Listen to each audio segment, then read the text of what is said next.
बातमी नांदेडच्या राजकारणातून। नांदेड महानगरपालिकेत भाजपला स्पष्ट बहुमत मिळालं। पुनर्मोजणी झाली असती तर अजून 5 जागा मिळाल्या असत्या। विजयात माझा खारीचा वाटा आहे। भाजप नेते अशोक चव्हाण यांनी ही प्रतिक्रिया दिली आहे।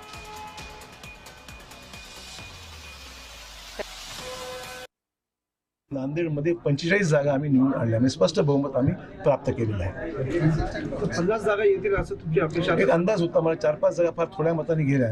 रिकाउंटिंग कदाचित झालं असतं, जे झालं नाही दुर्दैवाने, तर तेही 4-5 जागा वाढल्या असत्या।